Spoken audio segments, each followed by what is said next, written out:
আজকে কিন্তু আপনাদের আমি দেখাবো পুঁটি শুটকি মাছ ভর্তা করে কিভাবে খেতে হয়।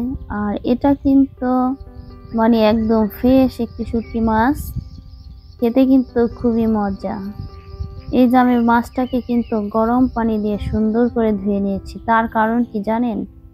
অনেক সময় মাছের ভিতরে পোকা হয়ে যায়, তারপরে অনেক দিক থাকলে মাছটা দেখা যায় একটু উপরে ময়লা ময়লা ভাব হয়ে যায়। এই জন্য গরম পানি দিয়ে ধুয়ে নিলে সম্পূর্ণই জীবাণুমুক্ত থাকে।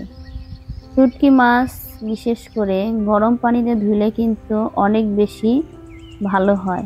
মাছটাকে আমি ধুয়ে নিয়েছি, তারপরে কিন্তু আমি রসুন কাঁচামরিচ ভেজে নিয়েছি। আর এই যে মাছটাকেও লালচে করে ভাজছি। গ্রানটা যখন আসছে তখন অনেক সুন্দর করে ভাজা হয়েছে। এখন কিন্তু পাটায় সুন্দর করে আমি এটাকে বেটে নেব। তার জন্য কাঁচামরিচ আর রসুন আমি বেটে নিয়েছি আগে। এখন এই যে সুন্দরভাবে শুটকি মাছটাকে বেটে নেব। বাটা যখন সম্পূর্ণ হয়ে যাবে তারপরে কিন্তু আমি স্বাদ মতো লবণ দেব।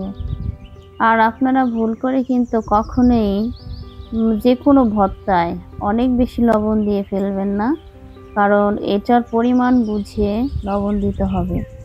কারণ লবণ বেশি হয়ে গেলে ভর্তা মজা হয় না, আর টেস্টটা অনেকটাই নষ্ট হয়ে যায়।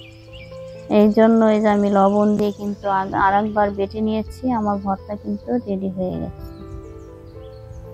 এখন এই যে মাশাআল্লাহ, খেতে কিন্তু অনেক মজা ছিল এই মাছটা।